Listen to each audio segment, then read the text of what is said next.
just after midnight. Ukrainian strike teams receive final confirmation. The Crimean Bridge is clear enough to hit. Russia's most important logistics artery is active, but vulnerable. The strike follows minutes later.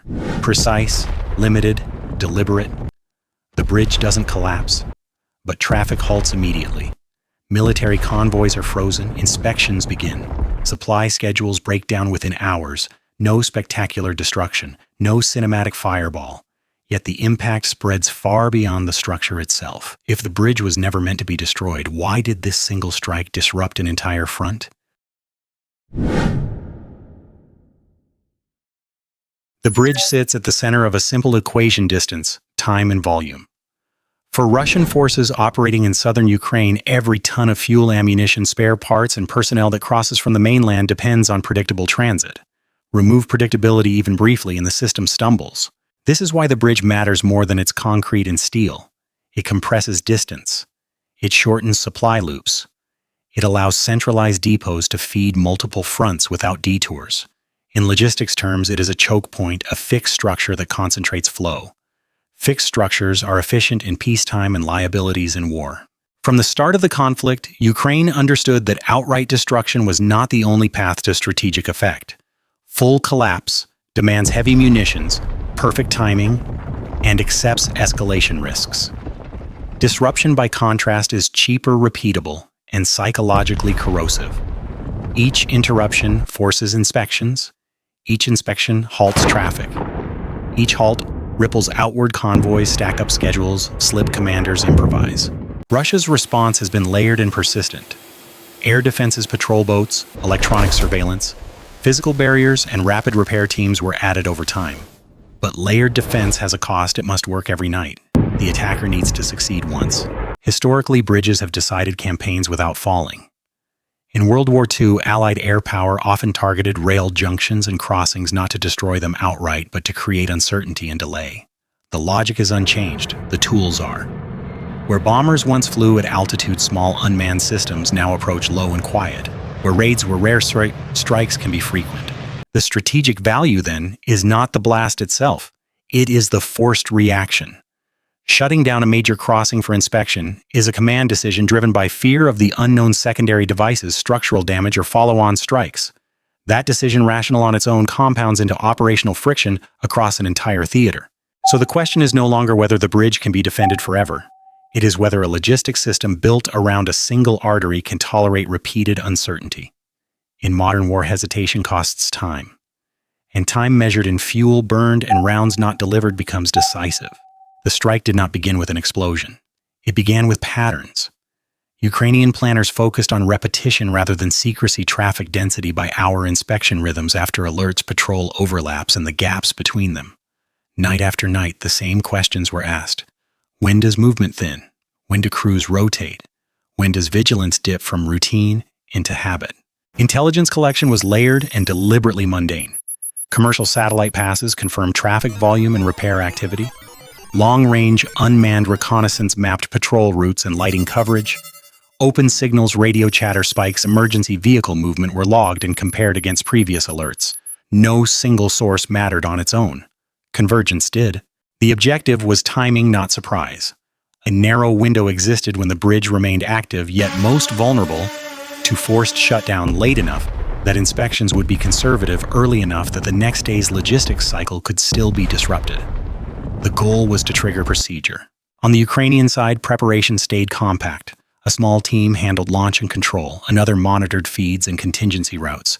Communication was minimal, disciplined. If the signal degraded, the mission continued. If contact was lost, the vehicle would not abort, it would complete the last instruction. Across the water, the defensive posture reflected a different burden. Multiple systems watched the same space. Each alert demanded verification. Each verification required escalation. Night crews carried the weight of knowing that missing one anomaly could mean catastrophe. That pressure shaped decisions long before any strike occurred. The final hours were uneventful by design, no build-up, no rehearsal, just confirmation that the conditions matched the model closely enough, weather steady, traffic flowing, response assets on standard rotation. At that point, intelligence stopped collecting and started committing. The plan accepted uncertainty but minimized dependence on precision. Success was defined narrowly: compel inspection, halt movement, and impose delay. Anything beyond that would be a consequence, not a requirement. In modern operations, preparation is not about perfect information. It is about reducing variance to the point where procedure becomes predictable.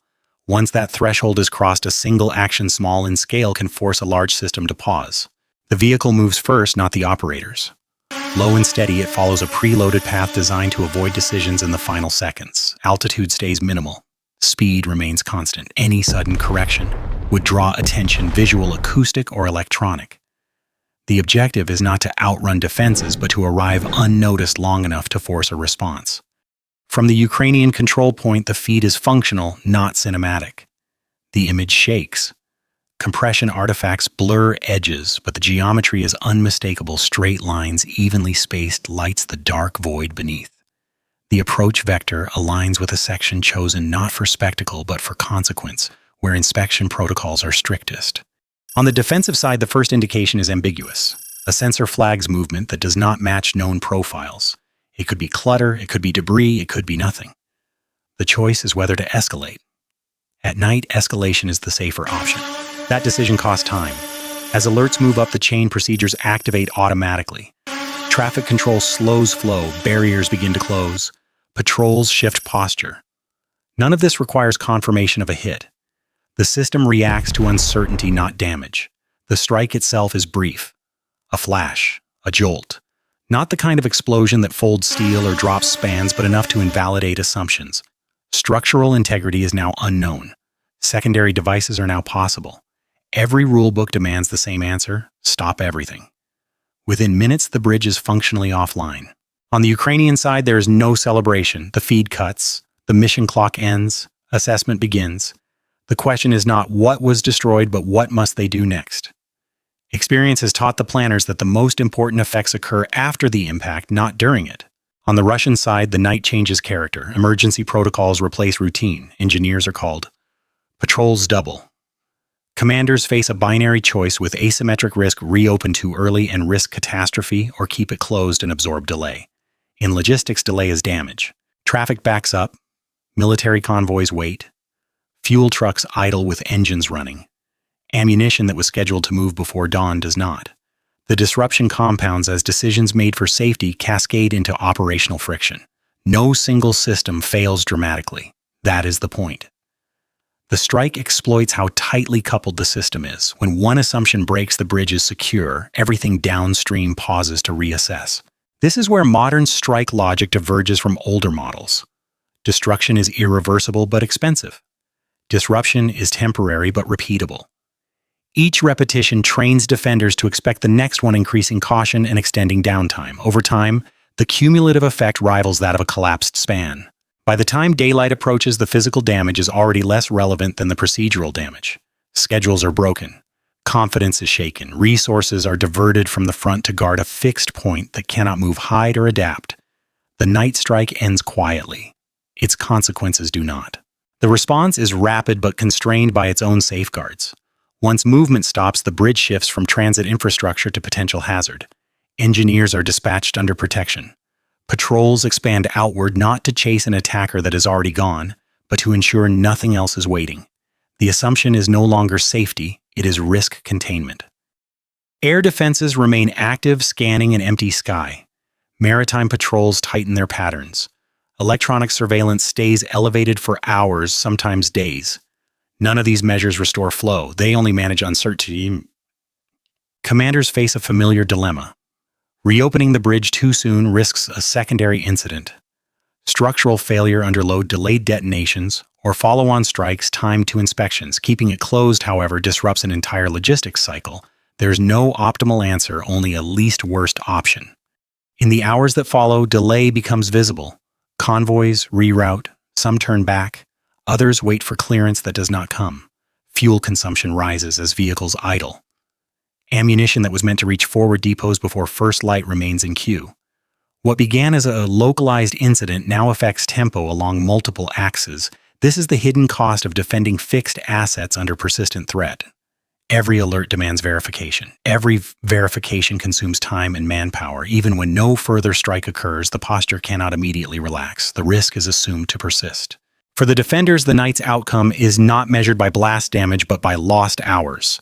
For the attackers, success is confirmed not by images but by silence, by the absence of normal movement. The bridge remains standing, the system around it does not. The effectiveness of the strike lies in asymmetry, not firepower. A fixed structure like the Crimean Bridge concentrates value. Thousands of movements depend on a single assumption that the route is safe enough to use. Once that assumption is questioned, the system must pause. No amount of armor or surveillance can eliminate this vulnerability because the bridge cannot disperse. From a technical standpoint, the attacking platform exploits three advantages. First, approach geometry. Low-profile movement reduces detection time and limits the defender's reaction window. Second, classification difficulty. Small, slow, or surface skimming targets blur the line between threat and clutter, forcing conservative decisions. Third, cost imbalance. The attacker expends a minimal asset to trigger maximal defensive procedures. Electronic measures further tilt the equation. Even limited interference, noise, reflections, or signal ambiguity can delay identification by seconds. At night, those seconds matter. Defensive systems are optimized to prevent catastrophic failure, not to maintain uninterrupted flow under uncertainty. The strike also leverages procedural rigidity. Infrastructure protection relies on checklists and thresholds: inspect before reopening, clear before loading, verify before accelerating traffic. These safeguards are essential but predictable.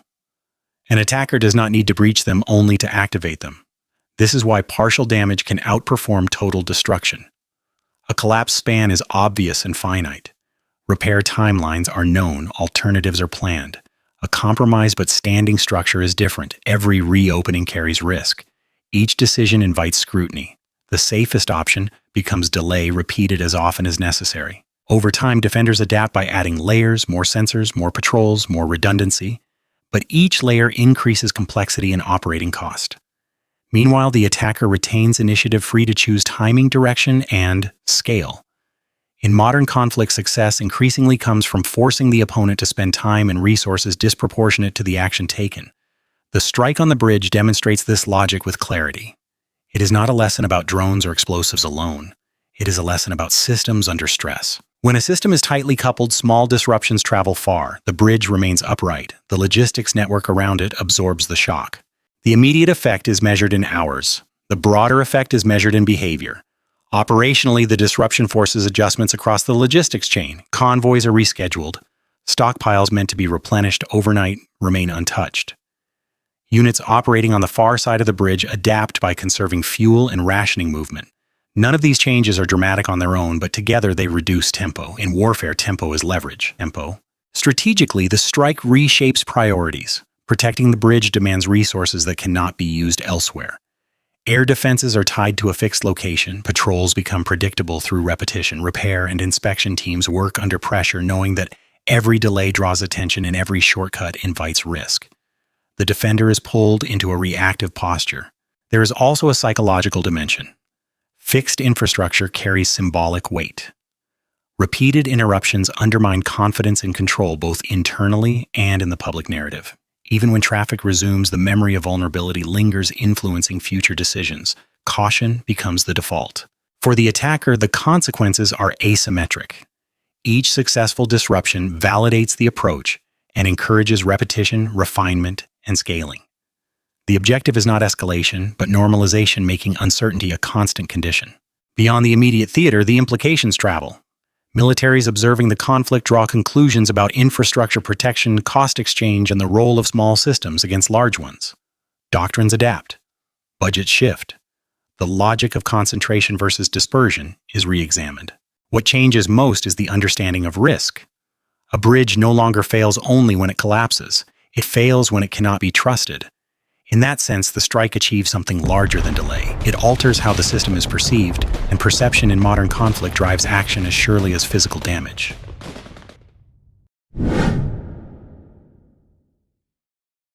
The night strike on the Crimean Bridge offers a clear lesson about modern warfare. Decisive effects no longer require decisive destruction. The bridge did not fall. There was no dramatic collapse to mark the end of a chapter. Yet the outcome mattered. Movement stopped. Confidence wavered. Resources shifted. Time was lost. In a system built on precision and speed, those losses accumulate quickly. This was not a story about a single weapon or a single night. It was about how tightly coupled systems respond under pressure. When infrastructure becomes a battlefield, defenders must choose between safety and continuity. Every choice carries cost. Attackers, by contrast, operate with initiative, selecting moments that force the greatest reaction for the least investment. The human element remains central. Engineers working through the night. Operators making decisions with incomplete information. Commanders weighing risk against necessity. Technology shapes the encounter, but people absorb the consequences. As conflicts evolve, the emphasis shifts from overwhelming force to systemic disruption. Bridges, ports, substations, and data links all share the same vulnerability. They cannot move, and they must be trusted to function. Once that trust is broken, even temporarily, the impact extends far beyond the point of contact. Understanding these dynamics is essential, not to glorify violence, but to recognize how modern wars are fought and how quickly assumptions can fail. Small actions carefully chosen now carry strategic weight. We'll continue to examine these patterns, the technologies behind them, and the people caught in between. Bye for now.